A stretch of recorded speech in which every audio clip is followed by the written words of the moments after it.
Hello ladies and gentlemen, Top Hat Gaming Man here, and today I've decided to make an extremely positive video for a change. And it's going to be a video about why you should acquire a Wii U in 2018 if you are yet to procure one yet. You see, personally I believe the Nintendo Wii U to be the system of the future. This little white box, or black in some cases, is so advanced and so ahead of its time that you can in fact get Nintendo Switch titles on the thing several years before many of them have even been released. So due to that reason, the Nintendo Wii U really is the system of the future and you need to get your hands on one. You may be wondering why I've decided to make such a video at this moment in time. Well, it's due to the fact that a few days ago I released a video which was pretty much a negative response to there being far too many ports being on the Nintendo Switch. The counterpoint for that, which I seem to have received in a lot of my comments, was the fact that basically owners of the Nintendo Switch who missed out on the Wii U will be able to play all of the games. So this is my counter argument to that counter argument somewhat, I suppose. My argument is, I've apparently heard about all these people missing out on the Wii U, but how can you miss out on the Wii U when it's readily available in the majority of stores for extremely cheap, and most of the games are pennies at this point? So that's what I don't understand. Why would you need to pay a premium on the Switch when you can just go out there, get a Wii U for really cheap, and then you can buy the same games for £10 each, as opposed for £50 each, or $10 and $50, whatever the price is in the United States, or I don't know, 1,000 cooks or 100 cooks, or whatever the price is in Cuba. Although saying that, I seriously doubt they've got Nintendo products in Cuba, bearing in mind they have an embargo and nonsense like that. I hate Cuba. Oh, I'm not allowed to insult Cuba, apparently, am I? That's not right. Donald Trump got told off, didn't he, earlier this week for criticising the state of certain nations. So yes, I digress. We're talking about the Wii U today. Let's look at some of the games that have been ported, first of all. Right here, you've got Breath of the Wild. To be fair, this game costs around the same price on both the Wii U and the Nintendo Switch. However, obviously, to get a piece of Switch hardware is a lot more expensive than buying some Wii U hardware. You may be wondering now, what a hypocrite, he owns the bloody Switch version. Well, at least I have a good reason for that. Basically, when Breath of the Wild was launched, I was very keen to play the game. But unfortunately, I was travelling all over the world at the time, and I was reading everyone's positive experience with the game, and I really wanted to play it myself. I didn't have a Wii U on me, and like I said, I was travelling all over the place, so I didn't have a television either. When I was in Thailand, I managed to pick up a Switch, and I travelled from that point right up until the end of August. So I went across Thailand, Cambodia, Australia, Greece, and I managed to play a little bit of Switch across there. So yes, that's why I own Breath of the Wild, but if you had a Wii U, you could play it there as well. Now though, this is where the Wii U beats the Switch. Rather than just having one good Zelda game, the Wii U offers 3. So you've got triple the amount of decent Zelda content available on the Wii U. So that's one reason you might want a Wii U over a Switch at present. Obviously these games are ports as well, but they did leave it a little bit longer for the games to be ported in between generations. The Wind Waker was a fairly early GameCube game, which got ported over to the Wii U. And it's a very aesthetically pretty game on both the GameCube and the Wii U. So yes, not a lot of problems there. This one, the Legend of Zelda Twilight Princess HD, you could experience it on the GameCube, the Wii and the Wii U, which is a little bit of an overkill if you ask me. Although there is a reason to own the Wii U version as opposed to other versions. The Wii version is a bit crap because they tacked on motion controls for absolutely no reason whatsoever than to implement motion controls for the sake of motion controls. So the worst version out of the 3 is the one that's available on the Wii. However, the GameCube version was great. However, being great and being in limited supply due to the success of the Nintendo Wii, The GameCube version was already really expensive. It would probably cost you more today to find a GameCube version than it would to find a Wii U version. So if you're looking for the best version in terms of price and quality overall, you're probably best going for the Wii U version at this stage. Okay, more ports. Donkey Kong Country Tropic Freeze. We know it's going to be out on the Switch fairly soon. However, you can for probably about £50. However, you can play it today for about between £10 and £20 on the Wii U instead. The only significant difference apparently with the Wii U version is it will implement an easy mode where you can play as Funky Kong. But who the bloody hell would want to play as Funky Kong anyway? It's about as interesting as Poochie the dog. So yes, in regards to Donkey Kong Country Tropic Freeze, you could also argue that this is the superior version too. Because guess what? It was designed for Wii U hardware rather than Switch hardware. So you can play it across two screens. You can have the gameplay and you can look at the menu simultaneously. You will not have that option with Switch games. Essentially, they're going to be slightly butchered versions of titles that was intended for the Wii U. So they're obviously going to have to cut corners here and there in order to get the games over to the Switch, because it's a one screen system instead of a dual screen system. Next, Pokken Tournament. You can experience this game too for a lot cheaper than what you can get it on the Switch. Yes, you can play a premium and get the Switch version for over double the price, and the Switch version does offer more Pokemon because it's got the DLC. However, if you want to play this game now for much cheaper, get the Wii U version. Hyrule Warriors, yet another game as well, which is about to see a release on the Nintendo Switch. Again, you can play this on the Wii U for absolute pennies. Obviously, again, the Switch version will feature DLC, but this is the version with the dual screen. It is the way the game was intended to be played. Bayonetta games, they're about to be ported over to the Switch. Again, they will probably be released at a premium, so I would advise playing the Wii U games now instead. Also, Mario Kart 8, a very expensive game to procure on the Nintendo Switch. You can play it today on the Nintendo Wii U for cheap, just like all of these other games. Right, so as you can see, that's quite a lot of ports which are about to see releases on the Nintendo Switch, or have already had releases on the Nintendo Switch. So let's see what you can play on the Wii U at the moment, which so far has no release date scheduled whatsoever, which you can already get on the Wii U. But it wouldn't surprise me if Switch owners in the distant future have these games released on their platform too. However, what's the point of waiting when you can just play them now for cheap? That doesn't make sense. So you can play them now for cheap, or you can basically wait about 6 months to a year and play them at £50 a pop. I know which version I would do if I was yet to procure a Wii U or a Switch. I would go for the Wii U games every time. Splatoon. You got Splatoon 2 on the Nintendo Switch. You got the first game on the Wii U, which you can play. Super Mario Bros. U. They are yet to release a 2D side-scrolling Mario game on the Switch. However, you can get a go at that if you have a Wii U. So yes, here's another reason to have a Wii U.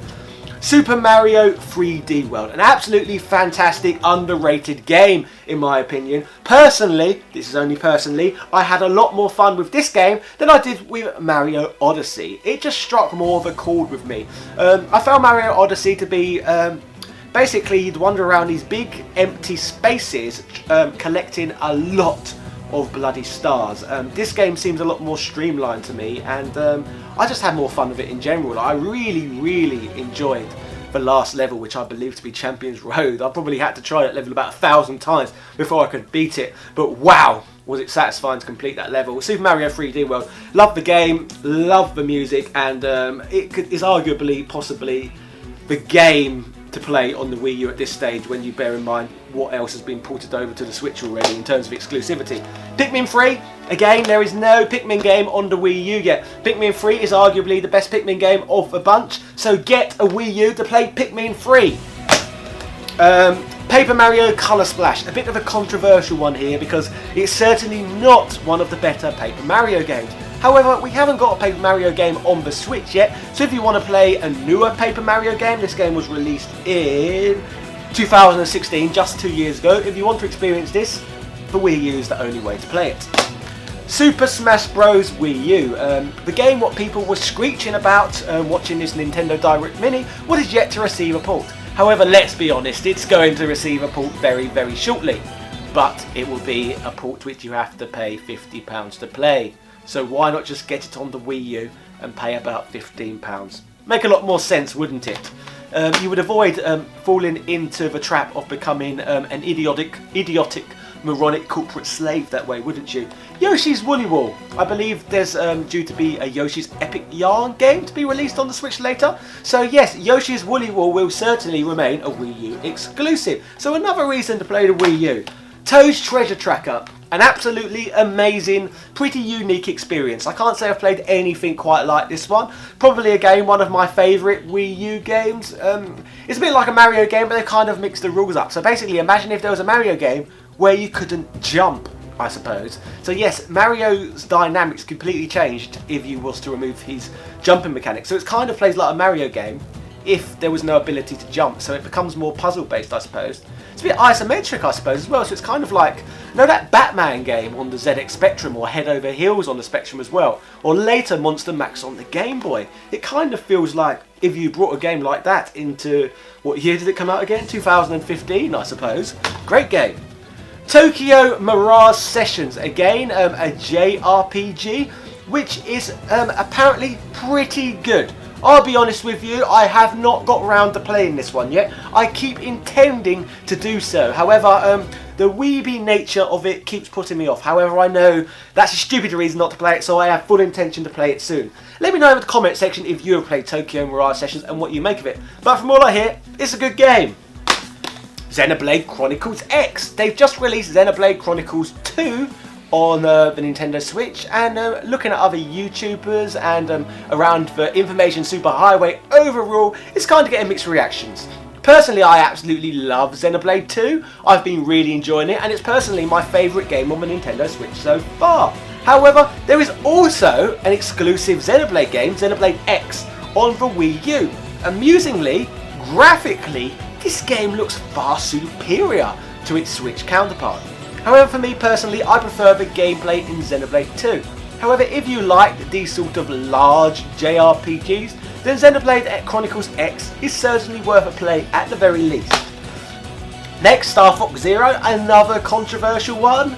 Again, there is a big flaw in this game. It's a decent Star Fox game, however, unnecessary motion controls kind of hinder the gameplay experience somewhat. So, it's okay, but it can only be experienced on the Wii U. So again, if you want to try this with an open mind, why not give it a go on the Wii U? Like I said, it's got its flaws, but I suppose deep down it is a good game. It's just a flawed good game, if that makes sense. So yeah, give Star Fox Zero a try and make up your own mind. You can't play it on the Switch yet. And I seriously doubt we'll ever see it on the Switch either, because it's a game which is very bespoke made to be played on a dual screen device. I can't really see Star Fox Zero functioning on a device of only one screen unless they gave the game an entire overhaul, which to be fair would be welcomed with this one. I would like to see a game of a remake of Star Fox Zero with less motion controls involved. So do that one please, Nintendo. I wouldn't mind seeing Star Fox Zero remastered, because it's a game that actually needs it for a change. Next, Super Mario Maker, another game that people were absolutely reeing about not being ported over to the Switch yet. But again, you don't actually need it to be ported to the Switch. You can just pop to your local shop, buy a Wii U, and pick up this game probably for about £20, I would gather its value. So yes, play it now for cheap before it becomes £50 on the Nintendo Switch. Makes more sense, doesn't it? Wonderful 101. This game I see remaining perhaps as a Wii U exclusive forever. I don't believe it's sold very well, and I don't think it's very well known overall. However, it's definitely one of my favourite Wii U titles. It's kind of Pikmin-esque in many ways, if you'd like to look it up online. So yeah, I really like the Wonderful 101. It's different, again, it has its flaws, but overall it's a good game. Game and Wario, everyone loves the old, WarioWare Inc. series, and this is the Wii U's offering in the series. Again, this is a game I can never see being released on the Nintendo Switch, because it is a game in which you need dual screens to experience and enjoy. Mario Tennis Ultra Smash. Now I'm really looking forward to Mario Tennis Aces on the Switch, because I believe they're bringing back the JRPG elements which were implemented into the Game Boy Color version of the game and the Game Boy Advance version of the game. Those games literally blew my mind. Absolutely fantastic. So Mario Tennis Aces, I'm looking forward to it. But before that, if you want a modern dose of Mario Tennis, you can pick up Ultra Smash on the Wii U. This game is available to play now, where you've got to wait a little bit to play the Switch one.